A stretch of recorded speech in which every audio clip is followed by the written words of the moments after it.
Okay. Yeah. So good evening, all of you, and welcome to the second day of the advanced course on academic writing.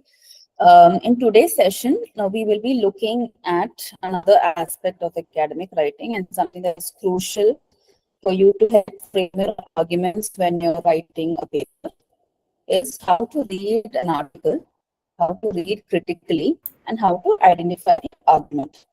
The reason why I included this Nisha, your topic. voice is Hello, breaking. Yeah, your voice is breaking. really? Yeah. Is it okay now? Is it okay now? Can you hear me clearly now? Yeah. Yes. Can I continue? Okay, Yes. great. So in today's class, we will be looking at how to read an article critically. And the reason why I have included this topic as part of the advanced writing course is primarily because this is essential to help you frame your argument, and this is essential for you to start with your review of literature. Now, although we have been taught how to read articles and understand and write summaries of articles, we have never been taught exactly how to be critical when we are supposed to read an article, right? We have ample videos on YouTube, etc., telling us a lot of information about why it is important to become very, very critical if you are scholars, right? But none of them actually tell you pinpoint or give you the roadmap as to how to acquire that kind of critical thinking when you're reading an article, or how to use that or implement that when you are writing your research paper. And this is what we are going to deal with it in detail today. Now, the thing is, all of you are from different disciplines, right? So I'm going to give you a very, very brief overview and give you like general tips so that all of you can use it. But if you have to implement that in your discipline, you will have to take research articles from your own discipline and do that, practice that. Okay, but I'm going to give you general tips and tricks on how to use this technique of reading critically. So now I will just start with a video, okay, and where this person gives a very brief summary of what critical thinking is, and then we will move or we will start off from there. I will share my screen.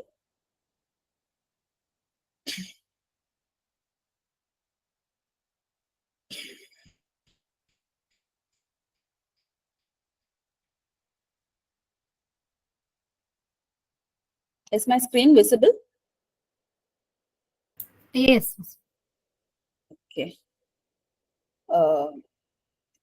As you probably already know, effective readers read critically. As a critical thinker, you evaluate the information or evidence the writer presents. Huh? What does that all mean? Don't you just have to understand what you read?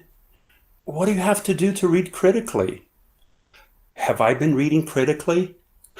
Stick around and let's talk about thinking, writing, and reading critically.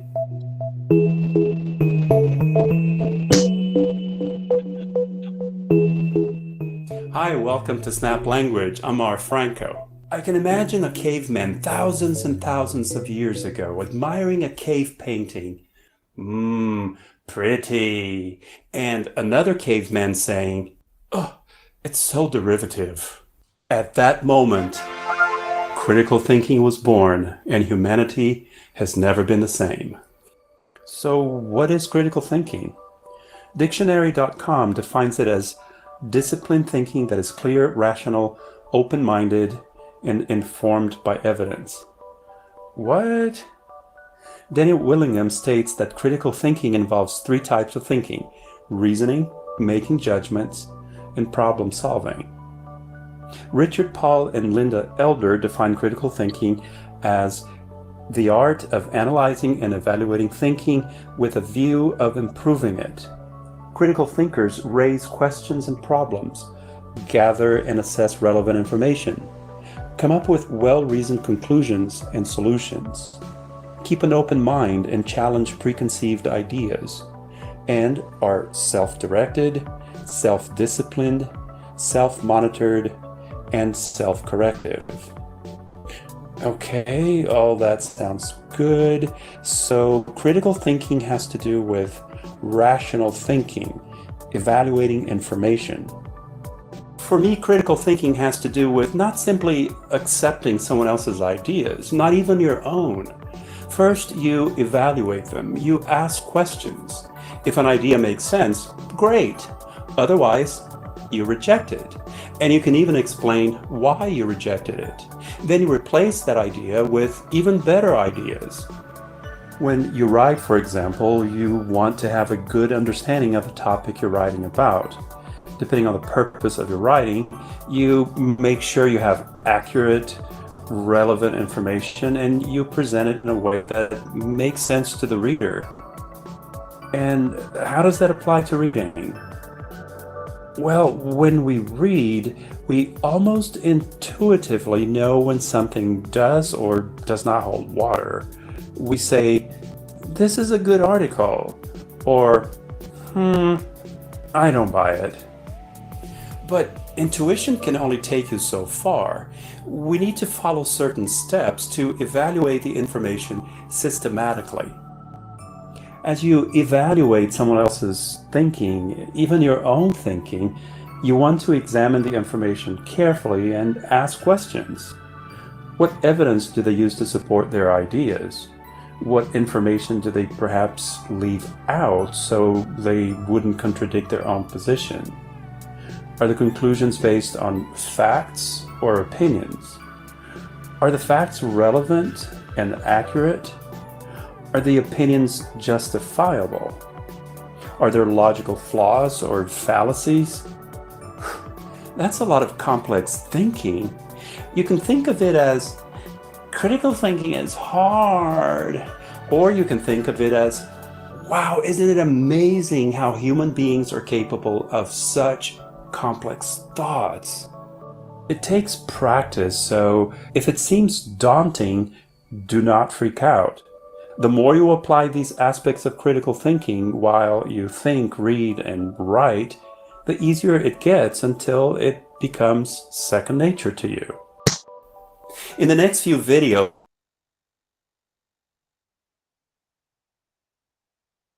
Okay. So hope all of you listen to this person talking about critical thinking. So even here, this person is only, I'll just share my PPT. 1 second.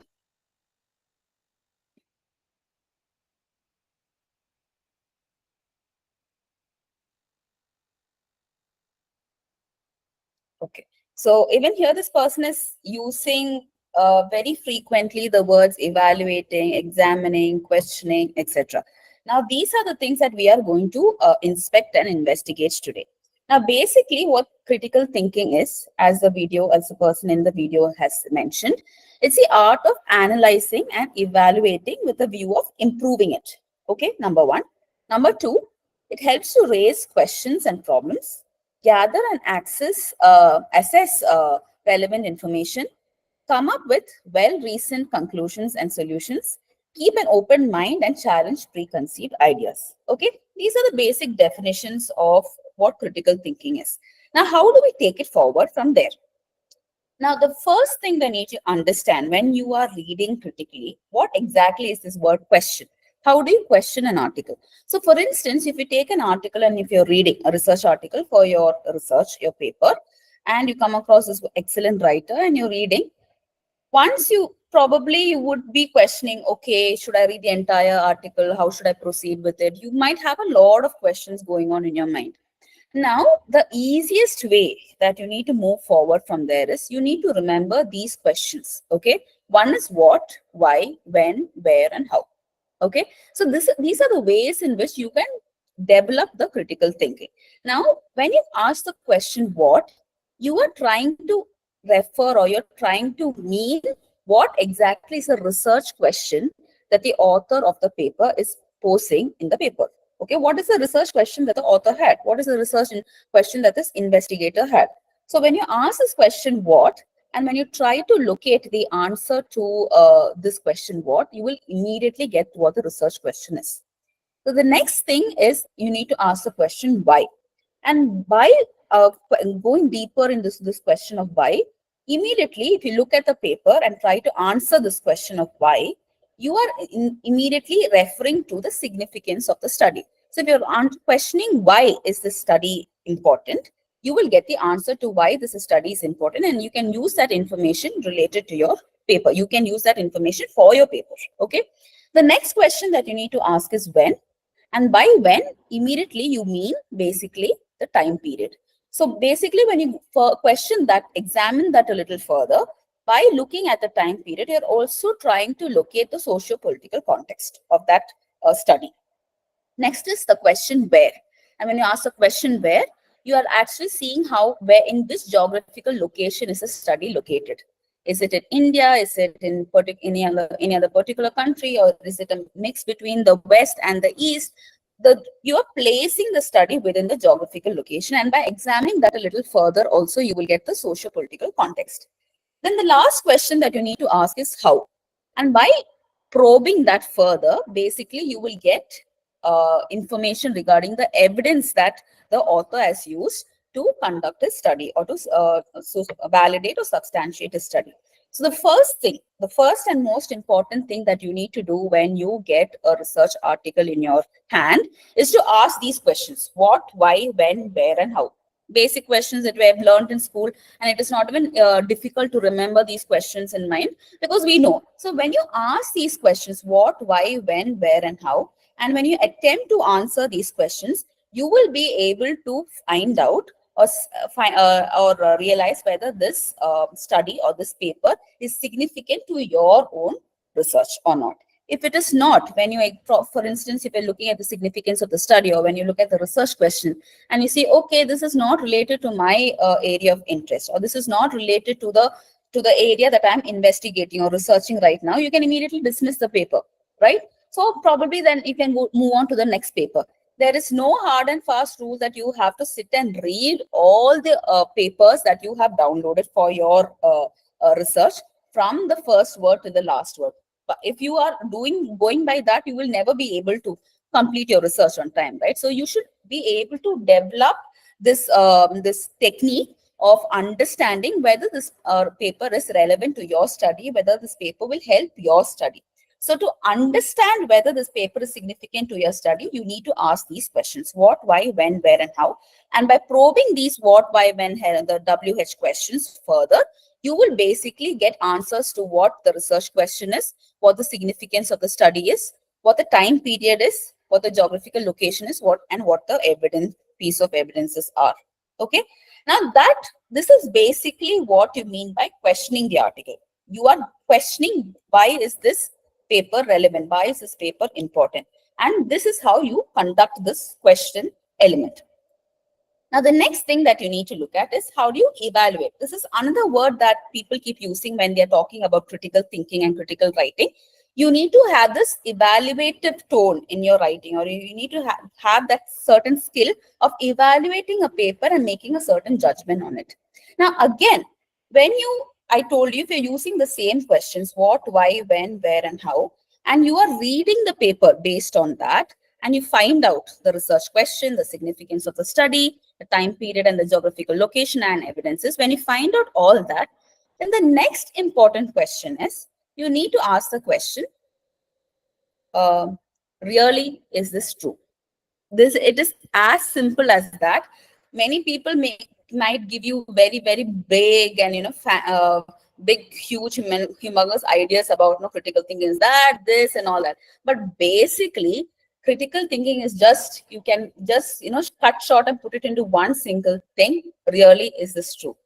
By that, it means when you are getting the evidence, or when the author is saying, from this study we can conclude that, they will give a certain finding, right? When you get the finding, your first thought is not accept whatever they say. If one person says something, you shouldn't blindly believe whatever they say. You as a researcher, the duty of you as a researcher is to investigate and ask the question: should I believe this person? Really, is this true? Whatever this person is saying, is it true? Like, for instance, I am this person and you know me personally, and you know that I don't have a passport. But later at a certain stage, I go up and say that I've been to this country, I've been to that country, I've been like visited like so many countries in the West. You would, and I'm gaining popularity because of that. You would immediately question, right? Really, is this true? But then she doesn't have a passport, right? That is an element of critical thinking that you are developing in you. So the same thing you need to use when you're writing as well. So when you get a research paper, there are millions of researchers, millions of people who are conducting such studies on various subjects, and they might produce a lot of work. But just because they have written a paper and just because they have gotten a paper published, it does not mean that you have to accept that as completely 100% true. You need to question that. You need to see, okay, is this researcher making any mistake? Is this researcher making any bias? Is this researcher not tackling any certain aspects of the study? You need to question. And by questioning, basically, you're just asking, is this true? Is it true? Is this the truth that I should believe? And if you develop this thing of, having this kind of mistrust to the evidences or the data that you have, you will immediately be able to investigate more and conduct a more better scientific study, and probably contradict the work that has been done before, or probably extend the work that has been conducted before you. So basically, critical thinking is nothing but first asking these questions: what, why, when, where, and how, probing the questions further and locating what those questions are. For instance, the research study, significance of the study, time period, geographical location, evidences, all of that. Once you get the information right in your hand, then the next step that you need to ask is to question that, to find out whether the writer has made any mistake, if the writer is actually saying the truth, if there can be any problem. You need to find basically a problem with whatever this author has written. That is how you conduct a critical study. Now, there are several other ways of developing the skill of critical thinking. This is just a basic thing. Once you know that, okay, I shouldn't accept whatever this person has told me, that there will definitely be some gaps in the study. There will definitely be some biases in the study. There will definitely be some problem in the study. And my duty as a researcher is to investigate what is, and then I will decide whether to accept it fully or not accept it fully. Now, one is, you need to read the evidences that the author has given in the study. You need to probe it more. Okay, you need to look at the evidence and see, okay, are they stating facts, or are there any bias in it, or is it just an opinion? Once you know, okay, this person has conducted a very good scientific study, it's used a qualitative or quantitative method, and the data is tallying, it's aligning with the argument and everything, then you need to proceed further and see whether you are able to notice any patterns that you see. For instance, you're seeing a research paper, okay? And then when you see, you realize that a similar study has also been conducted, probably in another area, geographical location, probably in another country, on a similar topic. Okay, so then you will realize, okay, 2 days back, I read a study that was conducted in the US. Now I am reading a similar study that is conducted in Japan. So am I able to see any similarities? Am I able to locate any patterns? So when you are able to think in that manner, if you're able to locate any patterns within studies that were conducted before or in other locations, you are immediately developing this broader understanding that will be beneficial for you in your own research. So once you are able to locate the patterns, when you're able to think, okay, there are patterns here, there are similarities, there are probably differences. Once you understand those patterns, you can use the same data when you're writing your research paper. Okay, that in a way shows that you're not like, just accepting everything and just writing the summary. Instead, you are thinking critically and seeing, okay, there is similarity. Okay, there is a difference here. That is also an aspect of critical thinking. The next is, you can notice whether any discrepancies are there within any other research or with any other research on the same area. As I said, in the first thing, it was patterns. Are there any discrepancies? Okay, that research was saying something else. The study that was conducted in the US is coming up with one finding. But then this study over here that is conducted in Japan is on a similar topic and area and everything, is coming up with a whole different finding. So why is that? Why is that there is a difference in that? What led to the difference?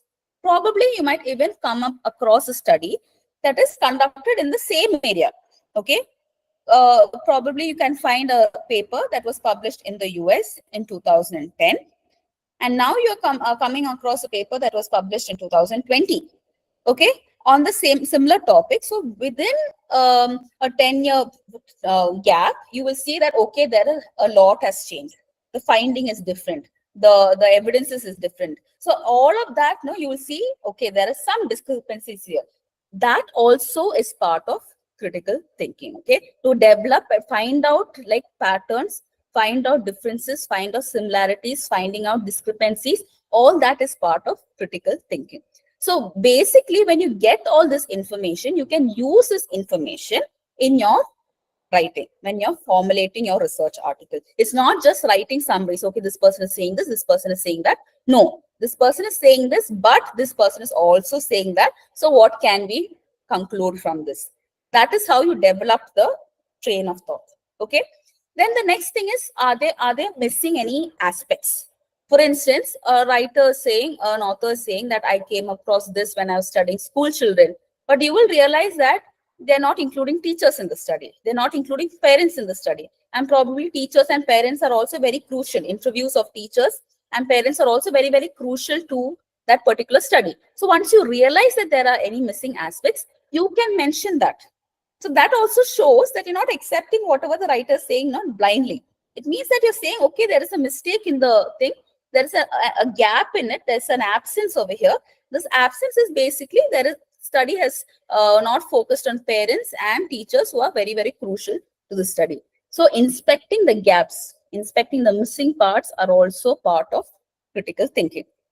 Then patterns concerning time periods, social phenomena, situations. So if you're looking at articles that are written in 2 different time periods, and if you see similarities and differences between them, or if you're looking at a social phenomena that happened, like probably a movement or a revolution that happened in 2 different parts of the world, if you see any patterns in a movement that is conducted in India and in the movement that happened in the US, for instance, Me Too. If you're studying the Me Too movement, are you able to locate the patterns? Are you able to locate the differences? That also, it means that you are thinking critically. Then, has something changed? Is something fixed? Has something been fixed, or has there been no change at all in a certain pattern that you see in probably Korea, okay, or Australia for that matter? Or has it changed completely? Is it something altogether completely different, or is it alternating between one particular? If, for instance, if you're taking a study, okay, and in the study you're looking at individuals who are alternating between certain identities. So in the house they are one person, in the school they are one person. So these shifting identities, that also, if you see, if you're looking at study patterns, if you're able to locate that pattern, that also is part of critical thinking. Then the last part over here is basically identifying flaws and problems with the research. That is related to identifying fallacies in the research. We will be dealing with that in a few minutes. But when you look at research methodology courses, which I think will be given to all students in India before they start with their research, they will teach you about fallacies, different slippery slope and hasty generalization, different fallacies they will teach you. Now, in that, okay, basically they are giving you that training to understand whether is the author or is the researcher making any hasty generalization. Meaning to say, you have to develop that criticality, or you have to develop the skill of finding out whether they are making any flaws or whether they are making any mistakes in that particular research. Now, I think this might be a little very vague to you. You may not understand fully what I'm trying to say, but in the exercises that we will do, I think I have 3 exercises for you. We will read that together, and I will teach you how to identify these problems, identify the flaws and mistakes in it. So when you do that, you will be able to understand, okay, this is what I mean by critical thinking. Okay, this is what I mean by identifying general flaws and problems with the research. Now, to repeat this again so that, I'm drilling this into your head. Basically, critical thinking is not just reading a paper, understanding the paper, and writing the summary. That is not that. You as a researcher should be able to question, and you should be able to examine and evaluate. Now, how do you question and evaluate? How do you do that particular task of examining a research article, which I dealt in the previous thing? You ask the questions: what, why, when, where, and how. And from that, you take it a little further, which is basically the research question, finding out the research question, finding out the significance of the study, the time period, geographical location, and evidence. Once you get the information in your hand, the next task is to ask this question: is this true? And from there, you proceed to finding out if there are any biases, there are any opinion, or is it just an opinion, or are they stating facts? Are there any patterns in the study? Is it conducted on the same area? Are there any discrepancies?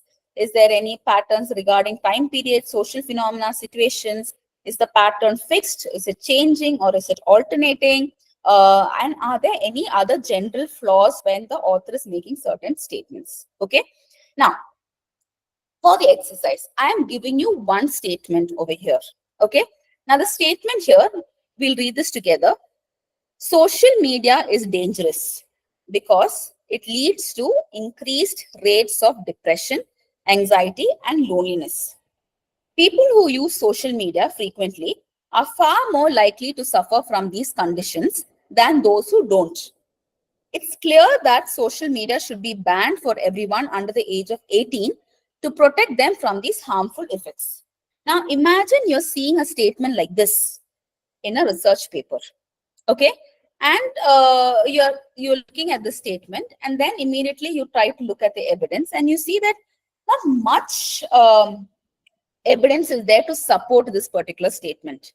Okay, now when you're writing a research paper, okay, and if you want to quote this particular statement in your research, in your own research paper, you can say that this statement, there are certain problems with this study. The reason for that being, if you look at this statement, they are making a clear cut saying that social media should be banned. Okay, they're not looking at, number one, the positive side of social media. They're looking only at the dangerous side of social media. So when you're writing in your own research article, you're saying that, okay, there is a certain study conducted by so-and-so person in this year. And in this paper, they are looking at the dangerous sides of social media only. Okay. And then probably you might find two other articles are also only looking at the dangerous side of social media. So there is a gap over here. Okay. The gap here is that they're not looking at the positive side. So your study or your investigation in your own paper would be to understand and unravel the positive effects of social media. So you see how here in the statement, when you got the statement in a research paper, you're not like blindly accepting, okay, social media is dangerous. I shouldn't be using. It will lead to depression and anxiety and loneliness. It's not just that. There are positive sides to it, and you find that the positive sides are not highlighted in the statement, nor is it highlighted in the entire paper. So you're able to identify the flaws in the paper, right? You're able to identify a gap in the paper. So that is basically what critical thinking is. Now, the same statement, if you take it a little further, you will understand that they are relating this to mental health issues, basically depression, anxiety, and loneliness. But in this, you will also realize that these issues of depression, anxiety, and loneliness are not just created by social media, right? There could be other reasons for depression, anxiety, and loneliness. It's not just that people who are facing or having depression or people who have anxiety and loneliness, it's only caused by social media. There might be other cultural factors that are responsible, social factors that are responsible. Why is that not examined when you're talking about depression and anxiety?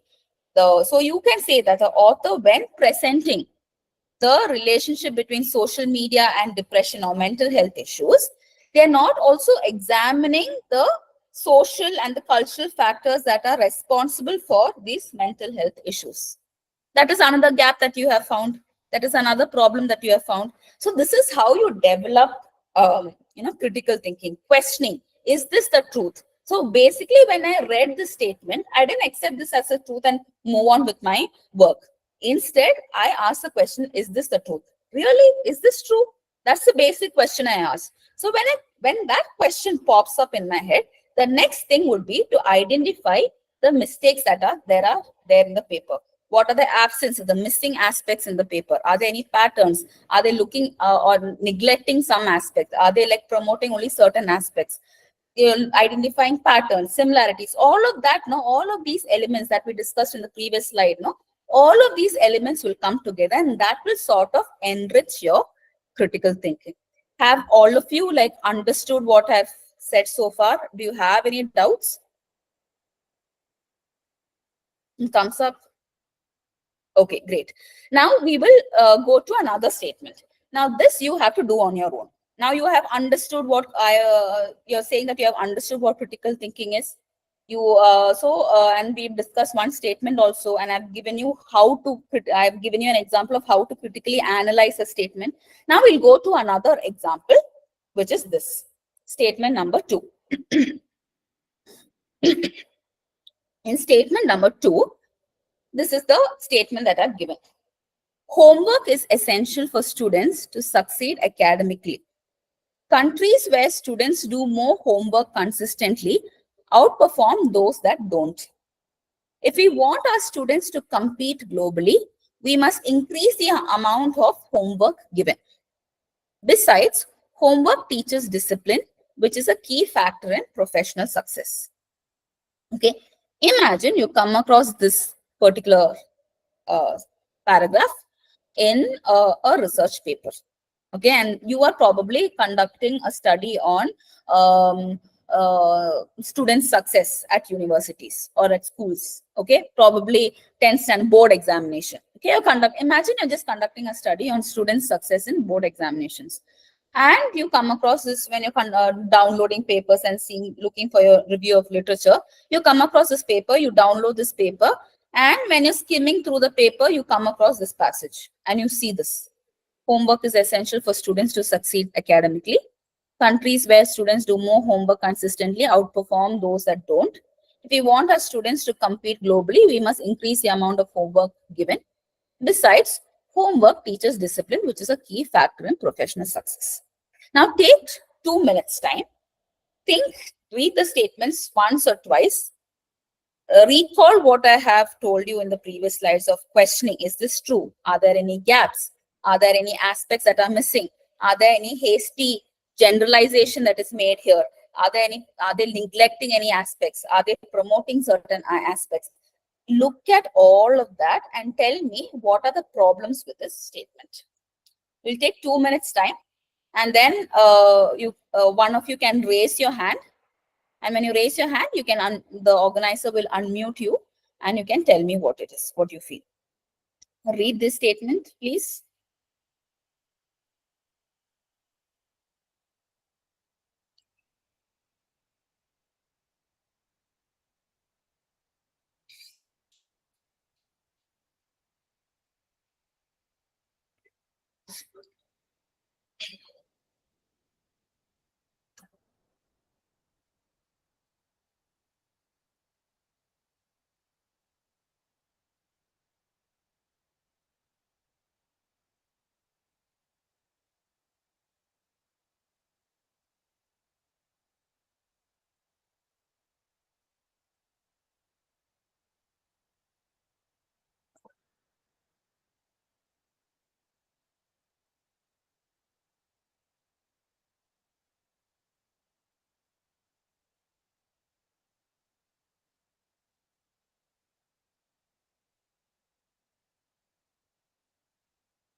Is anybody ready? It's okay if you make a mistake. Okay, there's one person here who has written in the chat box. Generalizing homework as an essential factor for academic success. Okay, there are other factors that add to professional success and not just doing homework. Yes, that is one important thing. There are other factors that are important to professional success. Okay, Fatima Shifa. Um, Okay, then missing aspects like the negative aspects, burdening the students and parents, and sometimes teachers may also skip certain portions by giving it as a homework to students. So the negative aspects of homework that is the missing aspect in this content. yes, okay. Are you able to locate anything else too? Gayatri. Yeah, only talking about academic career like homework and professional success, not talking about the students mental health, and increase homework not only academically, they're talking about only homework academically but not some other things, exercises like that. So that is in a way basically related to what the other person said, Shifa said. They're not looking at the negative side of homework, giving students homework. That is one thing. Apart from that, Abida. Yes, the second sentence says that countries which give homework, their students actually they consistently outperform other students, but it is not based on any study or it is not substantiated with evidence. Okay, fine. Can you take that particular statement a little further? Think a little deeply, because there's something else also in that statement that you can find out. What can you find out something else also in that particular statement? There's a problem there.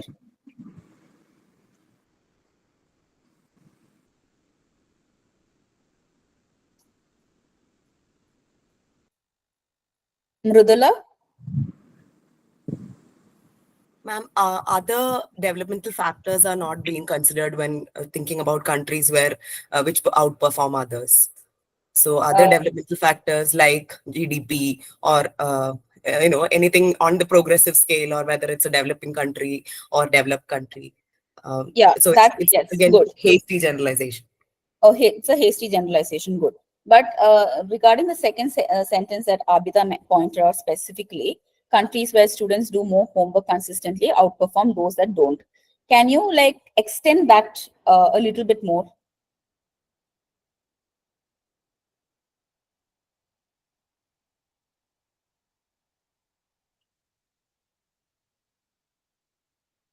I think they're promoting homework, giving homework is good, like that. Oh, yeah, that yes, they are relating homework to success. And they're also saying that in the last sentence, they're also saying that giving homework teaches discipline, right? But at what cost? And how can it say that it is related to discipline? That yes. Then there are more. You can analyze this a little bit more, question this a little bit more.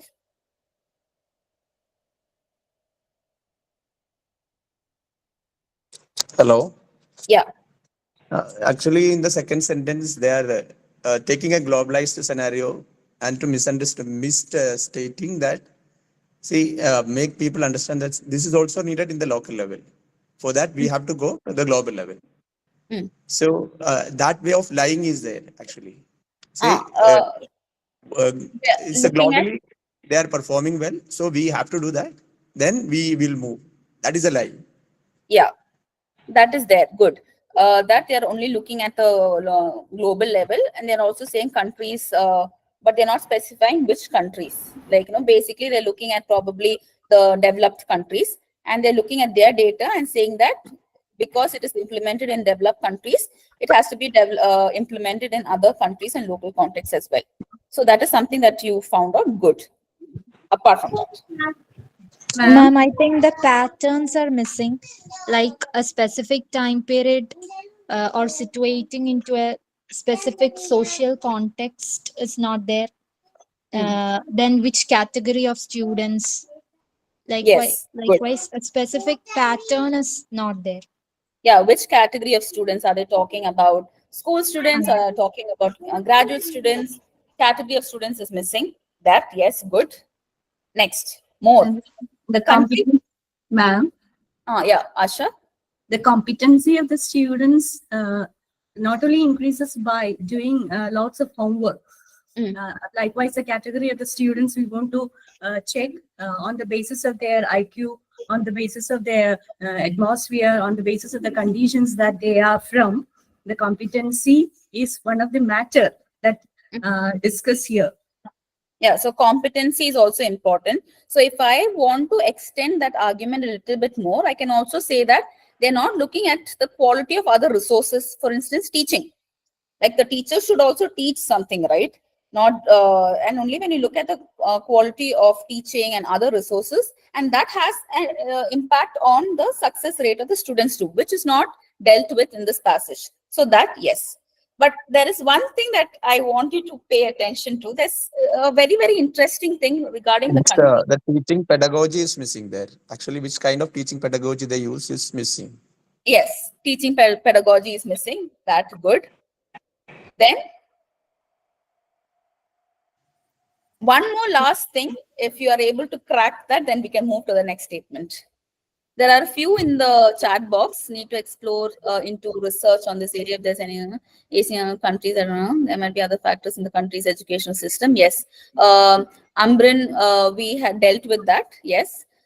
Research evidence is not properly cited. Okay.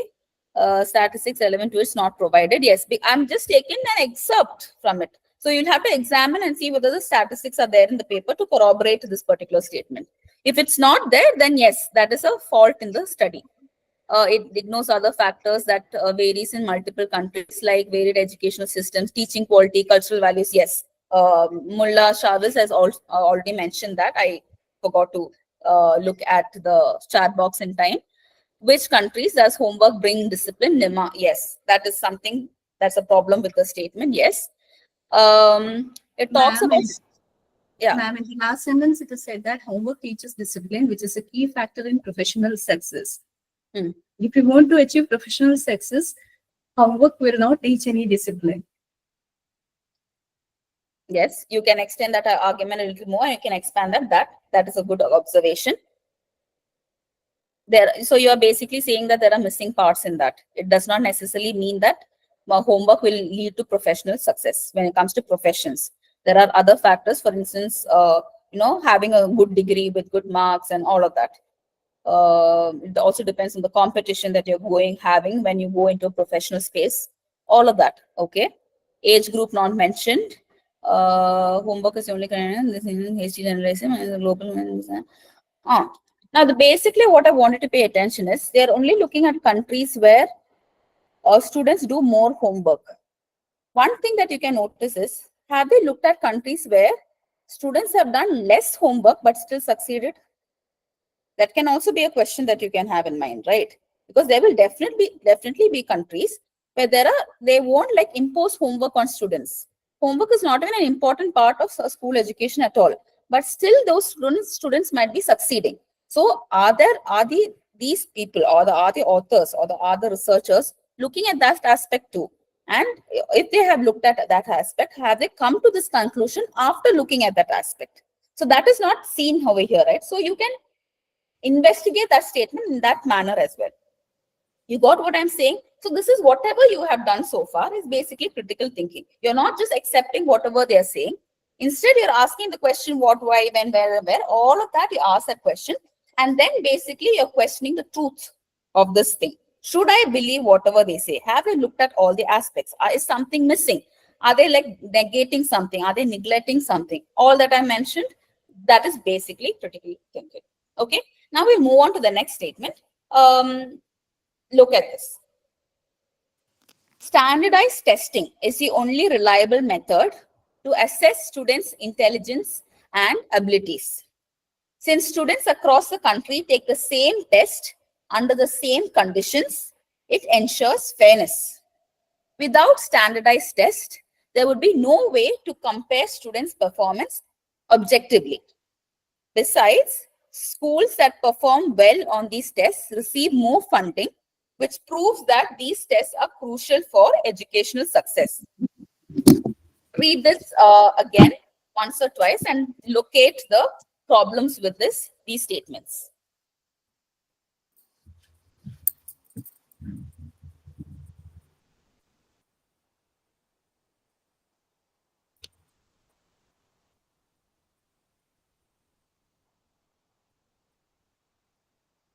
Pramila is ready? Pramila has raised her hand, so I'm asking you. Abdu's wings of thought is ready. Abdu has also raised his hand. So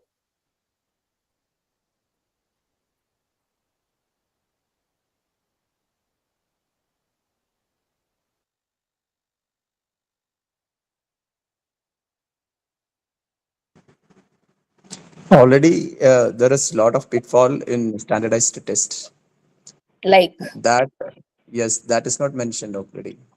Like racial other pitfalls. discrimination. Yes, racial discriminations, even color discriminations, even the physical problems of the students.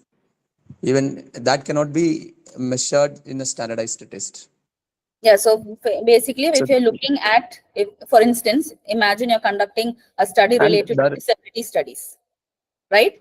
And you come across a paper like this talking about standardized tests, and you realize that this standardized test does not work probably for students with disabilities, okay, physical challenges. yes, So, disability, not only disability, people from the poor background. Say, when we conduct a test under same condition, that itself is a fallacy. The same yes, condition. Say, we put same people in the same condition, but different people in the same condition. Say, unequal people in a equal condition. equal So condition. that itself, yeah, that itself is wrong actually. Yes, okay. Say a person from poor background and person from a rich background, Mm, he will be tested, suppose, mm, under the same condition, maybe in the same school. Condition may be the same school, mm. and they are tested.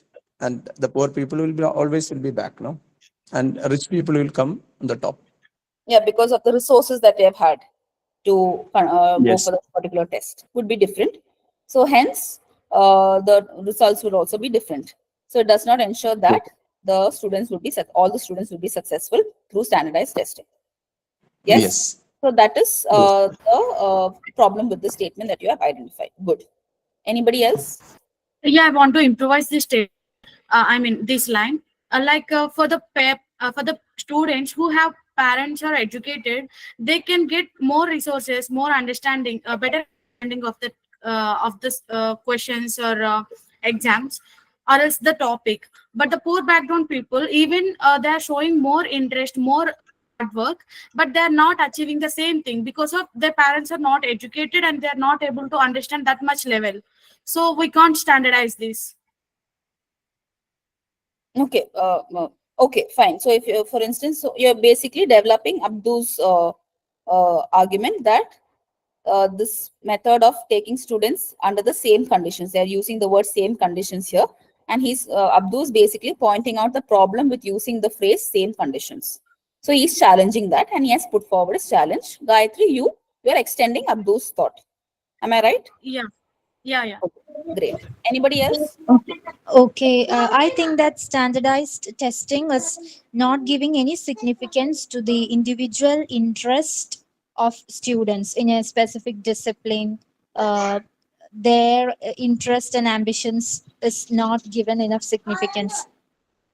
Okay. So that in which part, so which sentence are you challenging over here? You Since point students one. across the yes, if students across the country take the same test under the same conditions, it ensures fairness. So you are actually, it is not. Yes.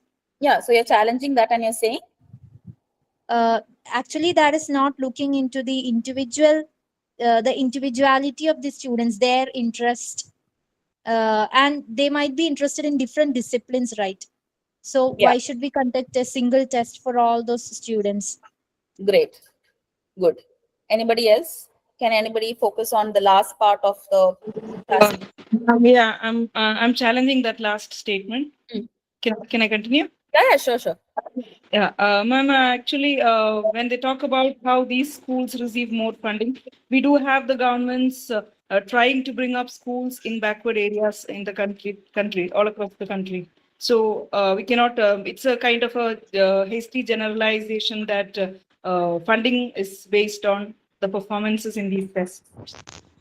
Okay, so imagine you are conducting a study on the governmental initiatives conducted in a particular local area.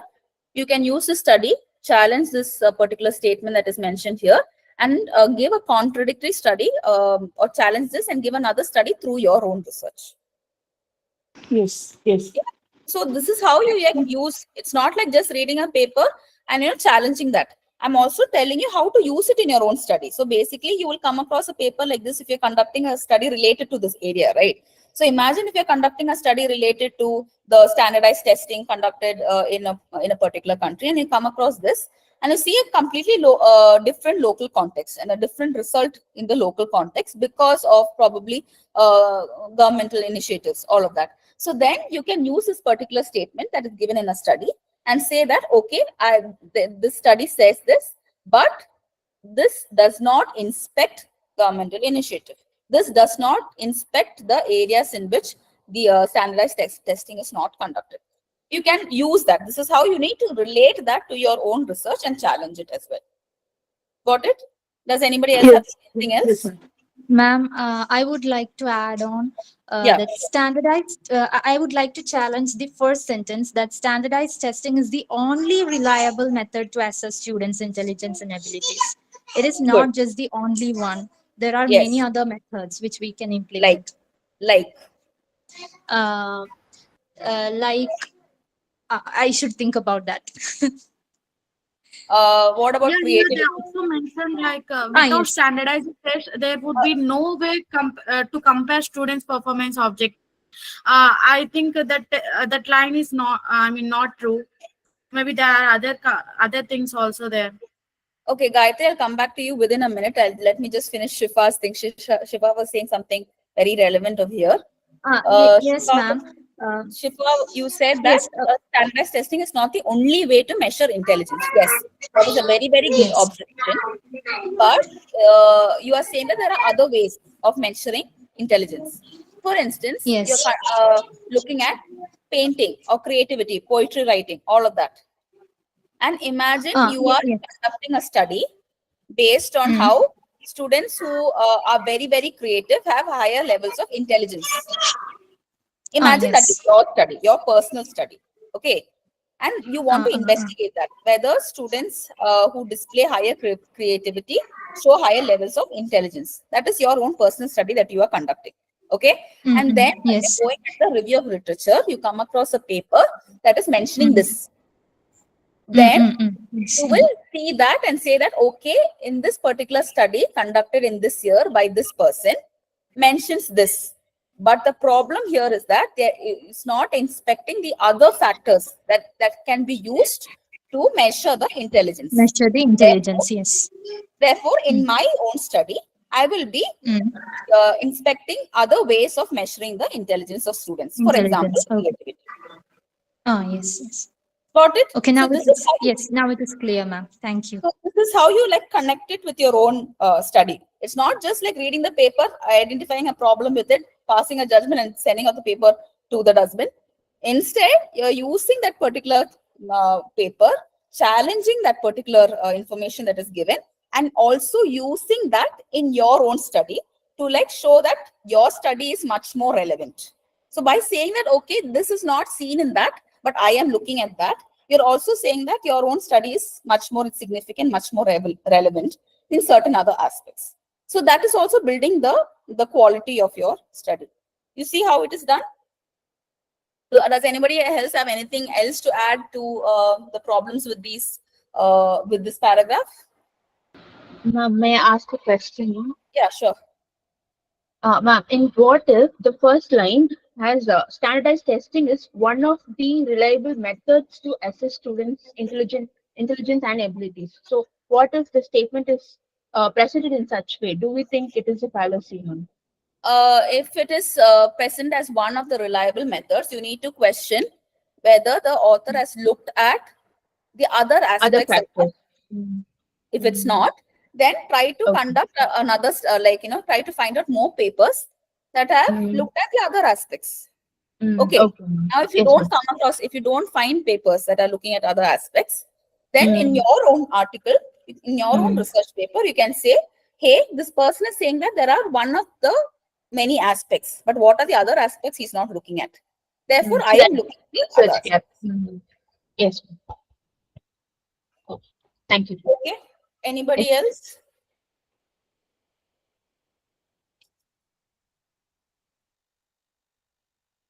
Got it? Done. Next. Now, how to read a research article. This is something, again, that I wanted to discuss with all of you. Now, once you find out that the research article is important, this is also related to what we have discussed so far. Some of the points might be a little repetitive, and I will add a few more things. How to read a research paper quickly. That's basically what I'm trying to teach you here.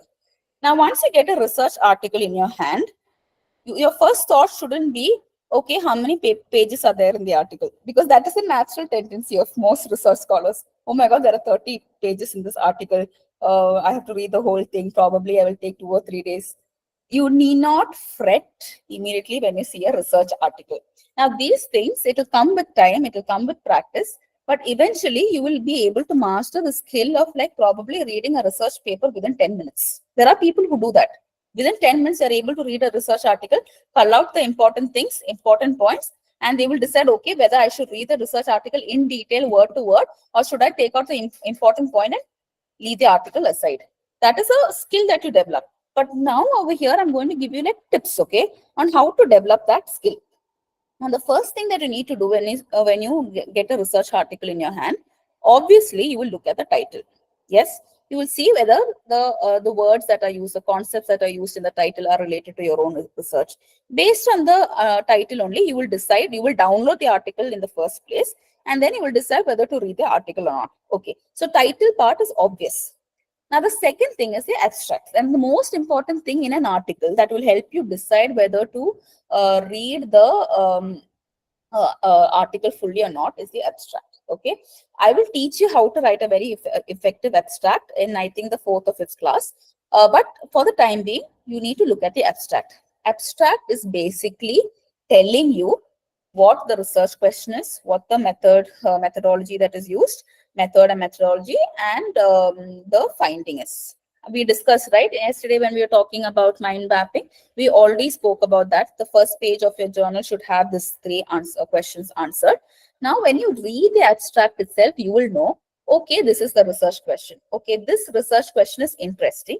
And if do I think that this, by reading this paper fully or trying to like explore this question further by reading the article, will it impact my own understanding of my own research? Will it help my own research? You need to make a judgment by reading the abstract. And then you can look at the method also. Okay, what method is this person using to explore this question? Is it a different method? So you can also inspect the method and say, okay, this person has looked at archival research, which is something that I have not thought of as yet. For instance, if you're looking at your PhD research and all of that, you might be thinking of only conducting a qualitative study. But then when you come across a paper and then you realize this person has conducted a similar study in a smaller scale, in a minor scale. And in that study, instead of looking at interviewing people, they've looked at archival data. Then it might click to you, okay, I can also employ the same method, right, in my own research. So by inspecting the method also, you might be able to get an idea, and that will also help you decide whether to read the article or not. And then obviously the finding. If the finding is very, very interesting and finding is very new, that will also help you decide whether to read the article further or not. So the first thing that you get an article, you should not just dismiss the abstract. Abstract, who has time to read? I don't want to read the abstract. We'll start from the main text. Don't do that. That is a mistake. The first thing that you need to do is to read the abstract, understand the abstract properly, and see, okay, should I read the article further or not? If a good abstract is good, that itself will help you decide whether to read the article or would you be wasting time. Then the next thing is to not read the introduction. Many people make the mistake of reading after abstract, they will start reading the introduction. Wrong.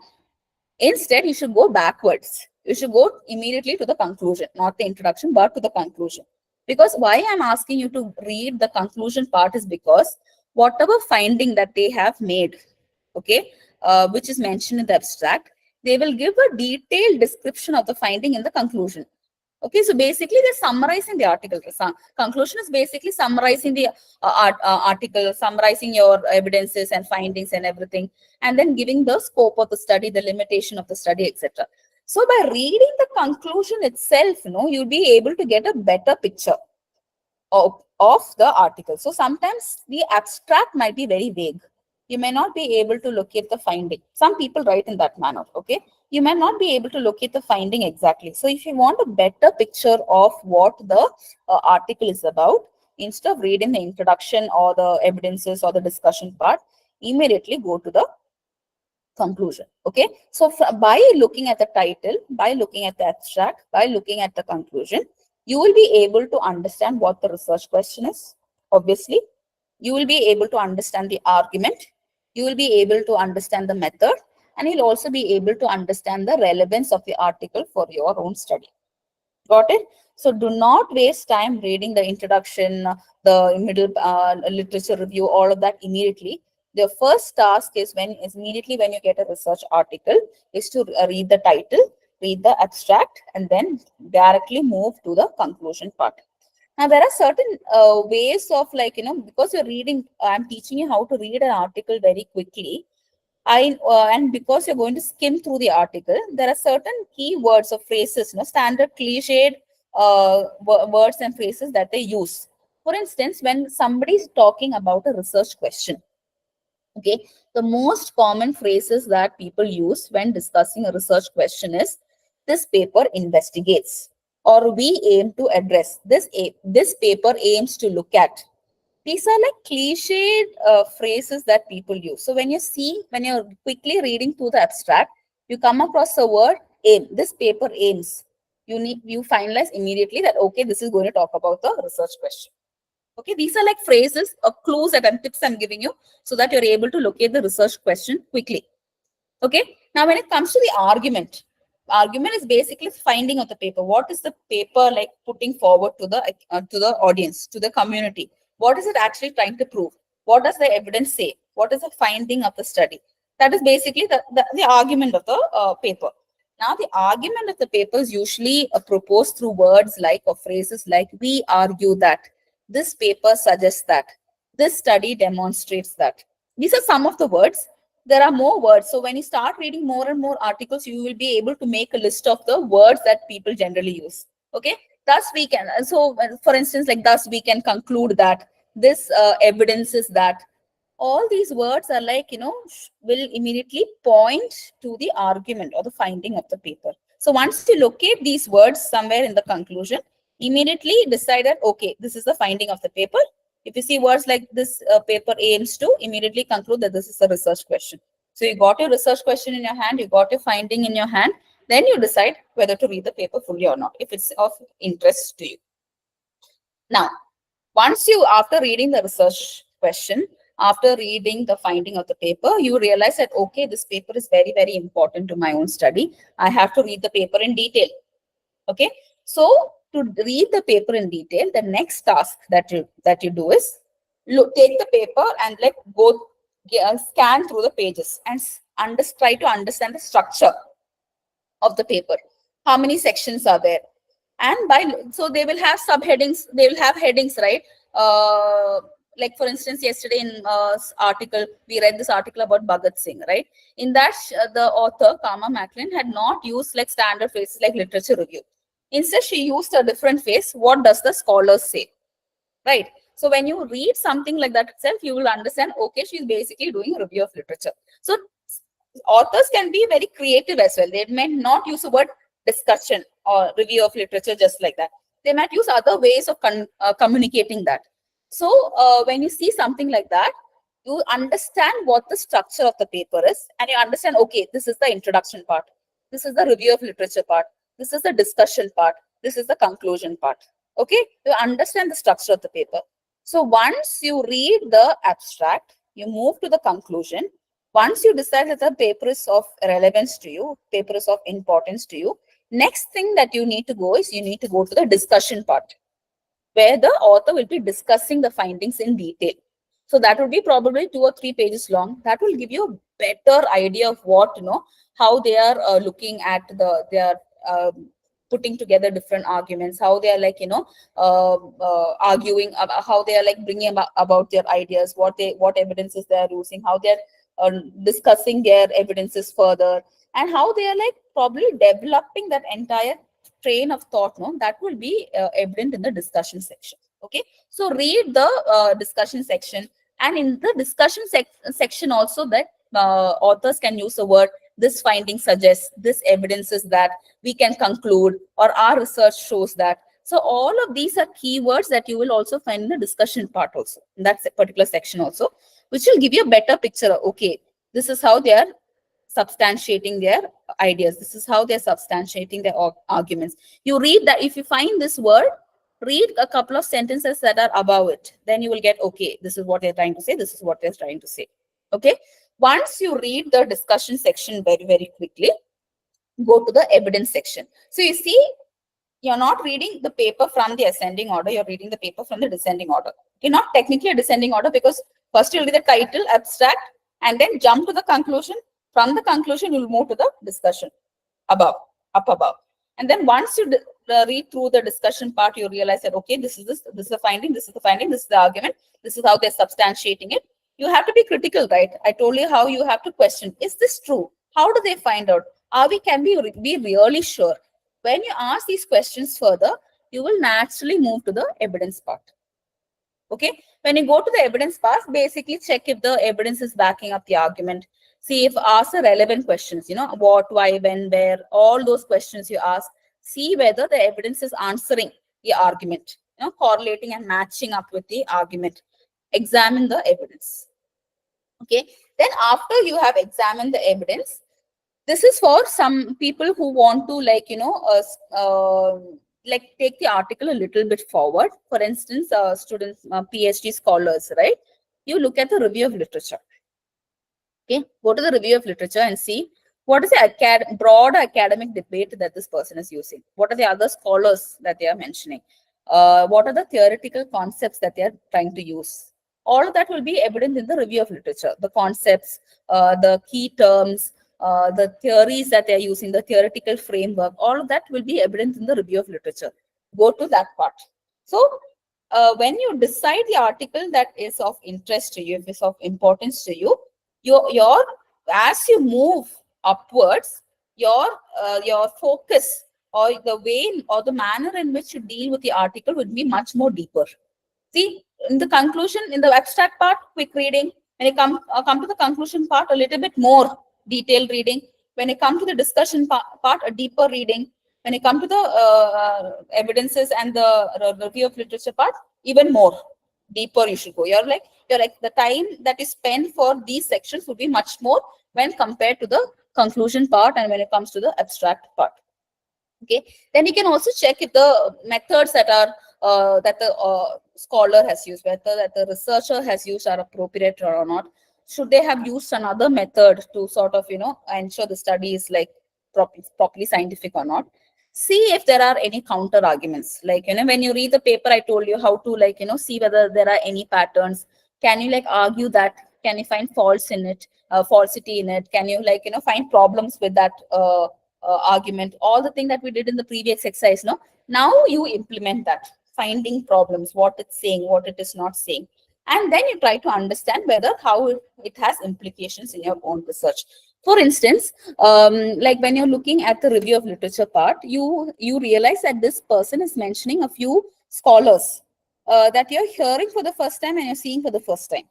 So what if you're deciding that this paper is like of prime importance to you, and when you're looking at this paper in detail and you come across these scholars, what the most important thing you have to do is you have to go to the references part. When you go to the references part, you will see, okay, this author, this scholar has written this book also. I didn't know that. I didn't know that this book existed. Make a note of that, circle it, and probably immediately try to find out whether you can get access to that book. Make a note of it. Probably in one single article itself, you just by looking at the references section, you will be able to get a list of other works that will be of prime importance to your own research. See, like this is like how you do conduct research, right? Nobody comes and gives it to you in a platter. Nobody comes and says, oh, poor Abdu or poor Shifa or poor Mridula, poor girl, she's struggling. Come, take. I'll give you all the research material. Nobody's going to do that, right? You have to do it on your own. So when you're doing it on your own, when you're struggling and it's all out there, you don't know where to look at, how to look at, probably just one article can be a savior. You just look at one article and you see that, okay, this article is very interesting. This article has like a lot of positives and some problems, but a lot of positives. I can use it to critically analyze it and use that information for my own research. So how you can use the information and connect it to my own research and say how my own research is going to become interesting because of this. When you're understanding all of that simultaneously, you can also look at the references part and see the references that I mentioned, the scholars that I mentioned, and probably you might come across studies that are much more relevant to you, which you may not have like come across when you were doing a random Google search, or when you would have asked your supervisor or a co-author, or probably they wouldn't even have known about the existence of such articles or books. But these might give you a clue to read further. And probably when you go to that article, you come across the section, you'll see, okay, this is another interesting article. That's how you climb and go. But make sure that you don't climb and just go away. Climb and then come back. That's the most important one. Just don't just go away like that. Your research will be like never ending. Okay, so you need to be judicious in that. You need to make a judgment. Okay, this is where I will stop. I won't go any further. I need to come back to my study. But do not ignore the references part and consider that as very, very insignificant to your thing. That is also very, very interesting. That will come only when you decide that the paper is of interest to you. If you realize that, okay, this paper is not of that much interest, you can cursorily look at the references part and see, okay, if there are anything interesting for your study. If you don't find anything interesting, just dismiss the paper. Don't waste time reading the entire article. So if, for instance, in like 10 articles that you download from the internet, probably you might have to read only 3 or 4 articles in detail, okay? Like reading the discussion part, the review of literature part, what did I say? The evidence, the results section, all of that you might have to read in detail only for probably 3 or 4 articles. The other articles, no, you will just read the abstract, you will just read the conclusion and realize, okay, this is not important for me. Leave it off. Don't waste time. Because if you sit and read every article from the beginning to the end, you will never complete. Okay, this is something that you need to keep in mind. Okay, now what we're going to do is, I hope you have understood all that I have mentioned so far. Do you have any questions? I have taught you today how to look at identifying the argument, basically looking at the what question. When you look at the what question itself, you will be able to identify the research question. Also, I gave you tips. This paper aims to, this paper investigates. All of these are like keywords or clues to help you understand, okay, this is the research question. So I've taught you how to look for the argument, find out the central argument of the paper. The next thing is I've also taught you how to like critically analyze papers. We have done a small, very, very small exercise. Now, this is the passages that are given to you now are very, very vague and very general. When you come to your own discipline, when you come to the research papers of your own discipline, there might be much more complex sentences or statements made in these your own research articles or like the articles of your own discipline. So you will have to like, develop this understanding, okay, I should not accept everything that they say. I need to question it. I need to basically ask, is this true? Question it, find out the gaps, patterns, all of that, missing elements and all of that. Similarities, differences, discrepancies. Is there any fixity in it? Is it changing? Is it alternating? All those parts, investigate. And that is how you develop your critical thinking. So when people say that, okay, you need to question the article, you need to evaluate, you need to examine, they're not actually telling you how to do it. This is how you do it. This is exactly how you do it. This is how exactly you develop critical thinking. This is exactly how you identify the argument and read papers quickly. And I assure you, nobody is going to tell you all of this. I think in India, and from my experience of studying in different universities across India and being in different places, I've come across different academic cultures, okay? And I can tell you for sure that probably there will be only 1% in academia, teachers in academia who will actually tell you, okay, now you are my student. You are my research scholar. Come, beta, sit. I will teach you everything. I will teach you how to do this. I will teach you how to do this. Because somewhere, no, even when you go for a PhD interview, they just imagine that you know everything. They just imagine that, okay, you have conducted a full research. You just have to come and like write a thesis and go. That's how they imagine. And it's very, very rarely that, no, supervisors are completely devoted to your to the students, and they will take the hand and teach you all these things. In masters also, I don't know, masters, I think like teachers are like probably trying to finish portions very quickly, so they may not give much concentration to these aspects. And when I was studying, I had wished like, okay, I wish somebody came and told me this. So whatever I'm telling you, like for these 10 days are things that I have learned from my thing, and which I have been implementing it and have been telling it to students. So I hope you don't just restrict this to yourself. You later on, when you become scholars, when you become teachers and professors, you also teach your students, because we also need students who are able to critically read papers and analyze papers. The reason why I'm telling this specifically is because we are also moving in the age of AI. Okay.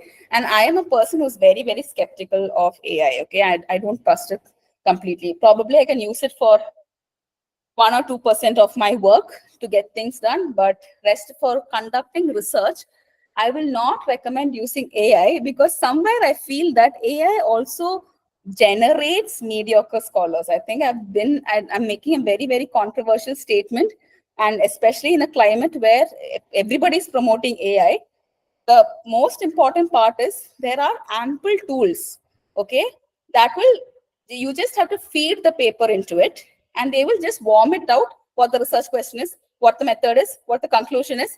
You don't even have to like do all this work. I don't even have to teach you all this work. And in fact, when I was talking to the organizers, and when I was preparing the PPT, this was the first question I had in mind. When there is AI, why should I think the students would be interested in something like this? Then I realized no, because at the end of the day, people who are heavily reliant on AI tools to read papers, critically analyze papers, they will reach a level where without AI, they can't function. Okay, they are basically people who don't know how to read. If you ask them something, blank. That's it. If you ask them to like give them a work on the spot and ask them to like challenge something, they don't know, because they're all the while they have been dependent on AI. So it is your judgment. There will be ample workshops. There will be ample places where they make you adept at using AI tools. But it is your discretion. Do you want to become the best scholar? And do you want to become a scholar who doesn't even need all these technical stuff, all these AI tools, to develop your thinking? This is a skill that you yourself have and you have to develop. And I assure you, if you can develop this skill on your own without depending on these AI tools, you will be a much better scholar when compared to people who are becoming scholars just by using AI. There are PhD people with degrees, fancy degrees, who have generated thesis just using AI tools. But what is their quality?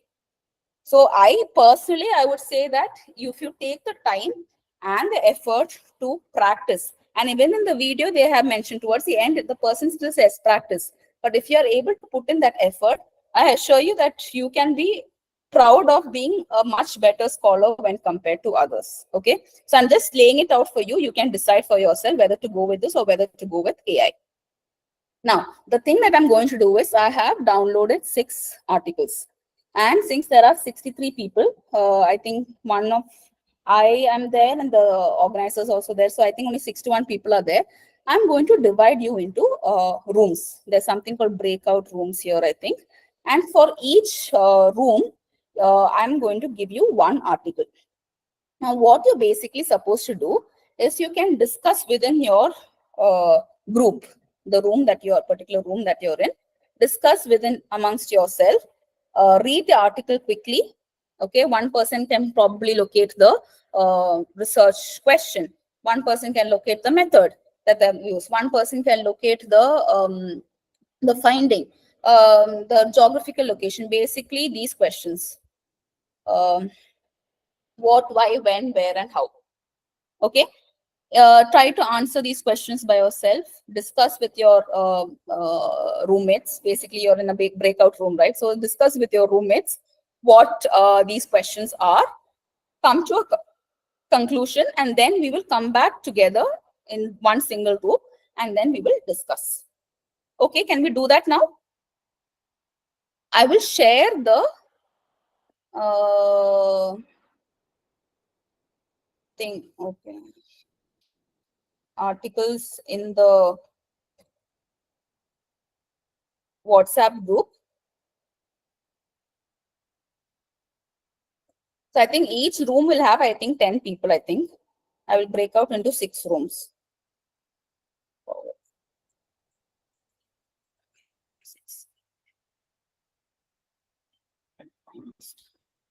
And have all of you submitted the assignment in the classroom, yesterday's work, mind mapping? If you haven't, please do.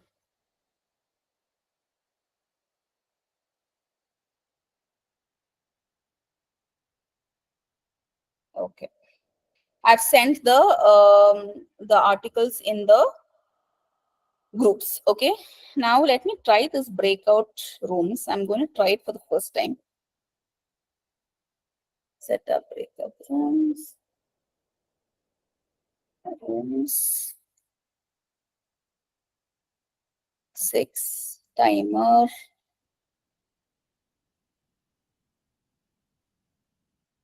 So I'll keep it at 20 minutes.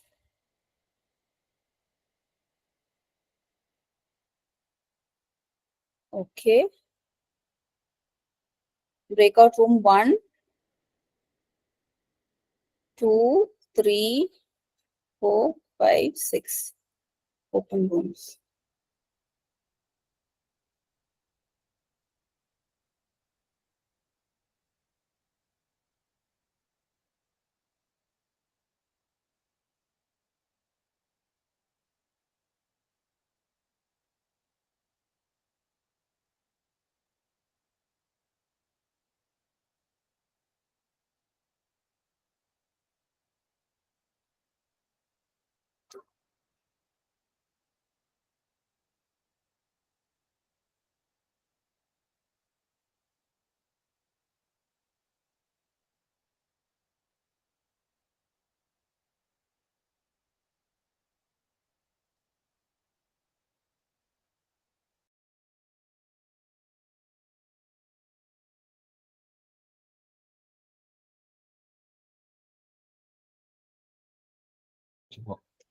Oh, okay. Then fine. So great then. So how was the experience of moving into separate rooms and discussing with your fellow participants? Were you able to discuss, or did you just, or some, I think 2 groups kept shifting from one group to the other. I think in group 4, there was like very heated discussion and I was very happy. But in the other groups, no, it was more like a funeral service. Everybody was very quiet. No interaction, nothing. Everybody switched off their mic and they were minding their own business, I think. Next time when I move to push you into a breakout room, make sure that you interact with your fellow people, unmute yourself and then talk to each other, so that if you have some doubts or if you're very doubtful about certain things, please, you can discuss with your other people and you can clarify it amongst yourselves. This is peer discussion basically. I have a message in the chat box. It reflected abuse. Okay, you read and reflected. Great. There are just, I think we have just few minutes. It's already 9 o'clock and we have to go have dinner and all of that. Now I hope you were able to locate the what, why, when, where, and how questions. Okay. Now, Anuja, yeah. sorry to interrupt you. Yeah. There's one question we were discussing in the group also about the how of the study. So, like in the PPT also, it was mentioned that we have to find the evidence, that the results do have the evidence, that it is supported by evidences. Or how is, is it related to methodology, identifying the methods, or is it related to evidence? Just we were having some Seeing kind the of doubts in evidence. the discussion. Seeing the evidence, seeing the method that they have used, how have they come up to that study? What exactly was the method that they have used? and probably they would have discussed the results, right? You inspect the results also. Are they justifying? For instance, if they're looking at a particular case, are they examining the case in total and seeing, justifying, whether there are substantial evidence to prove their argument? You look at both the method as well as the results section. Okay. Madam, Yeah. can I add?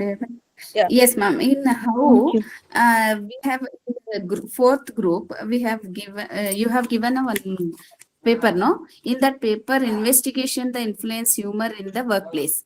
So the result shows that the evidence shows that psychologically and physiologically influencing.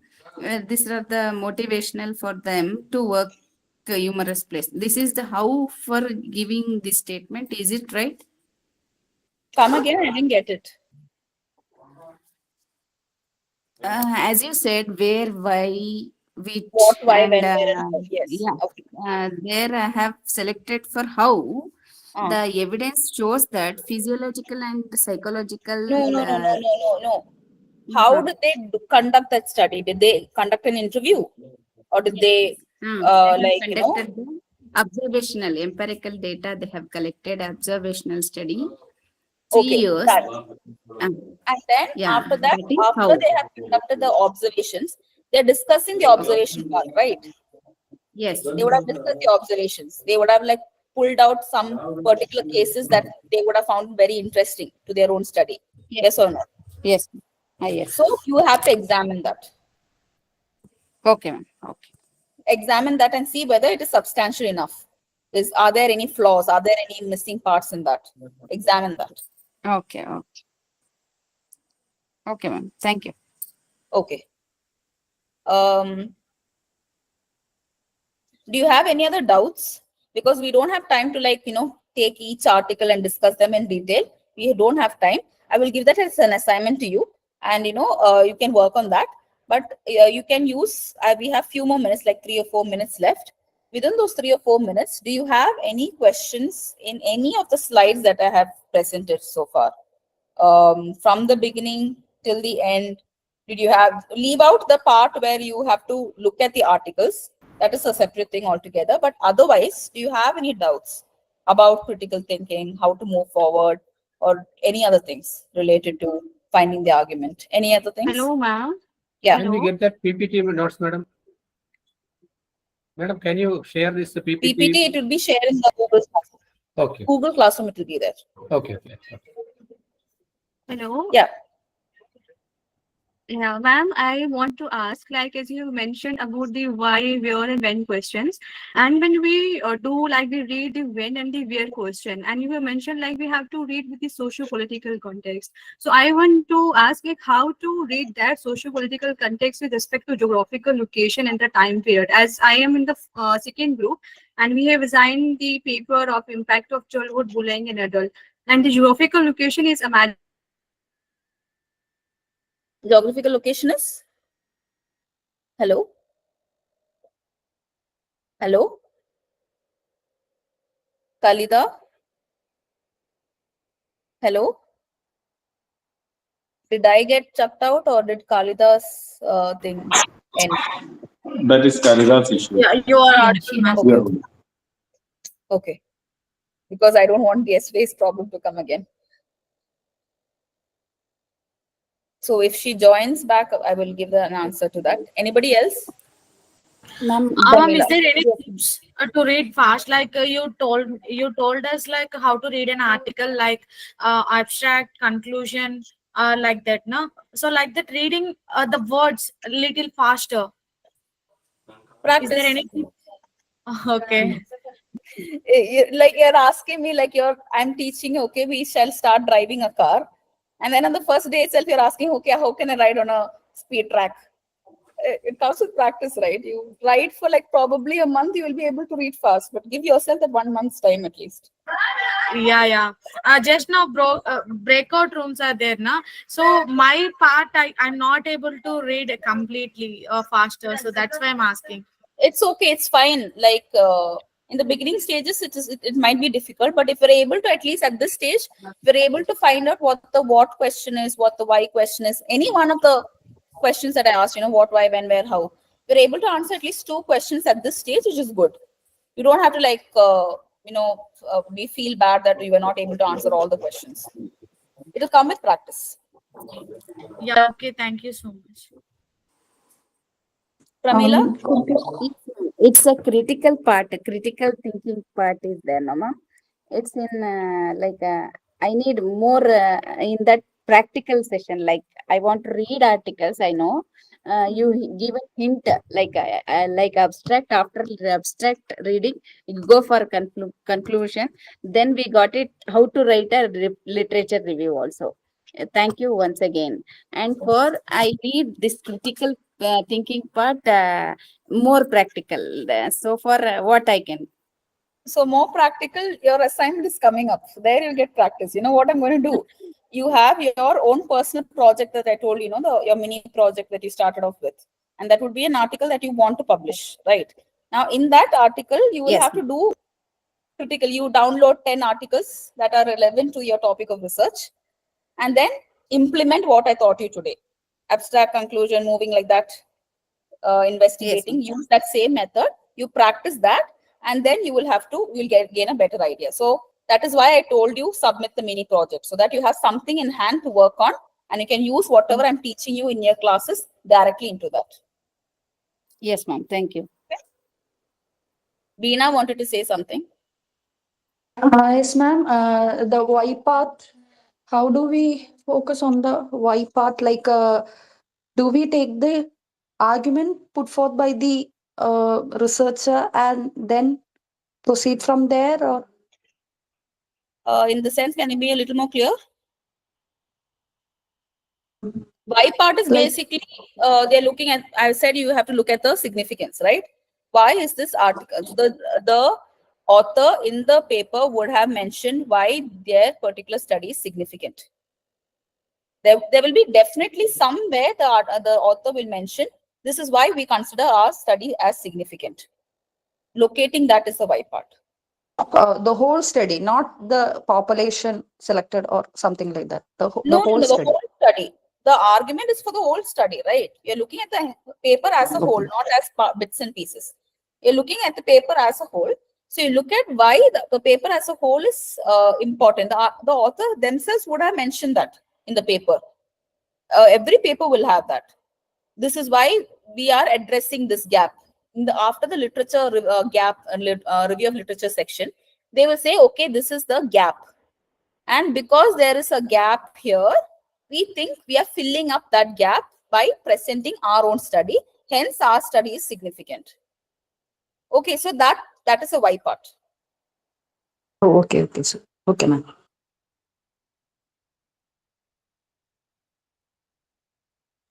So in that part only we can also find that future studies also, right? Yeah. In conclusion also there will be future studies.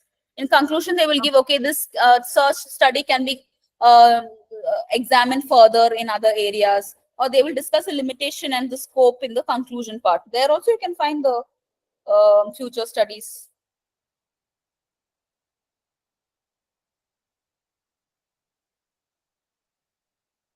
Anything else? Anybody else? Hey, ma'am, I was not able to hear your reply at that time due to network You issues. got removed from the call. Yeah. So can you ask a question again? I forgot. I was asking about like how to read about the socio-political context with respect to geographical location at the time period. So For instance, if there are some articles probably might look at, for instance, example, yesterday we looked at the Bhagat Singh article, right? Remember? Right. Exactly. Yeah. In that Bhagat Singh article, it was very clear that the author is looking at this particular time period. Okay. Yeah.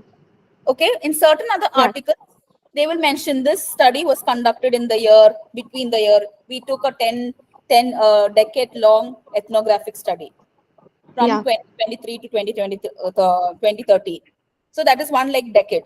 So that is a time period.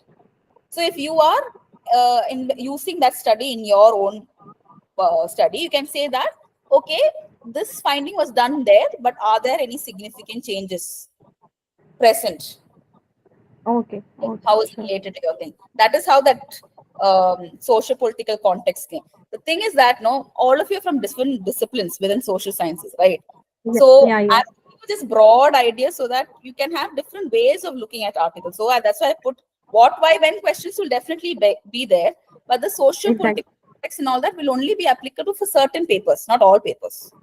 Okay, yeah. But the time period definitely will be there. Some papers will say, okay, this is the study was conducted like last year. Or this blogs, for instance, if it's a study on blogs, the blogs that were published between this year to this year were examined. Time period will definitely be there somewhere.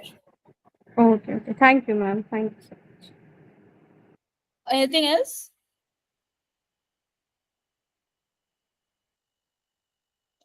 Ma'am, in my research article, if I analyze the negative impact of colonialism in Indian fiction, and is the yes, that would be a problem. You will have to somewhere mention why you're not looking at the positive part. And you can also say there are ample studies that have discussed the positive parts.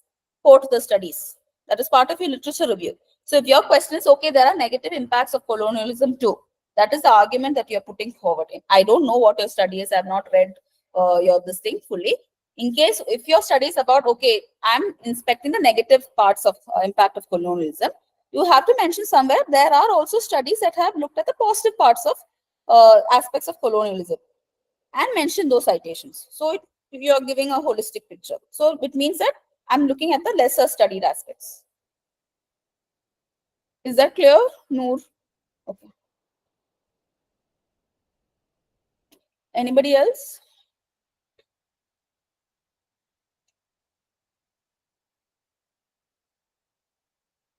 Ma'am, sorry if I sound a bit redundant, but what we are supposed to do is find the answers to all these questions: what, when, where, how, and all that.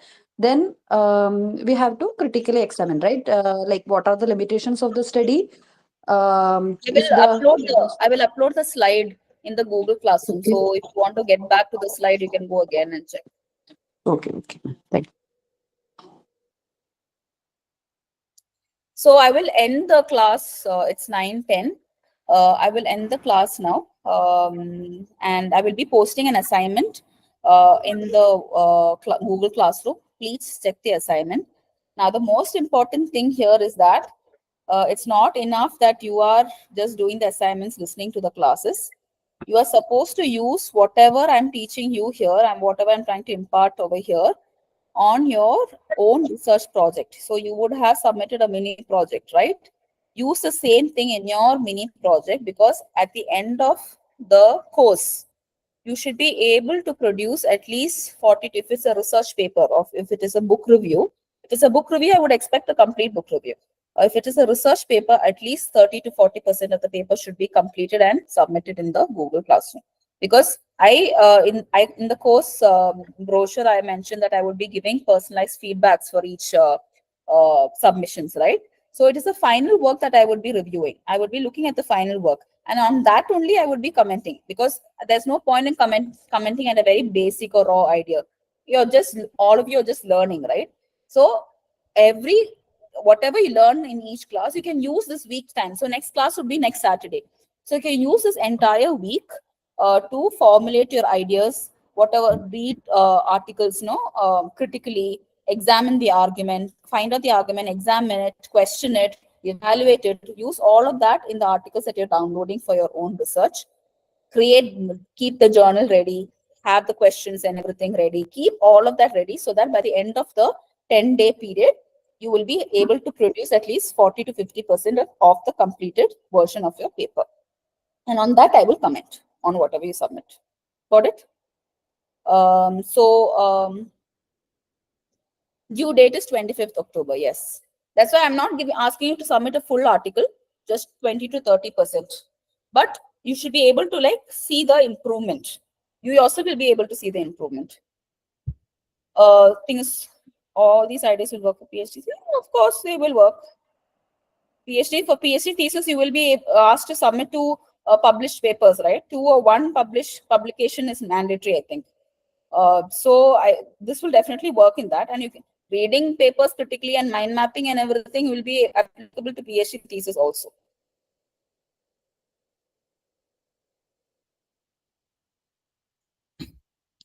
Okay, so I will see you all next week. Have a good week ahead. Keep reading and keep studying. Okay, good night.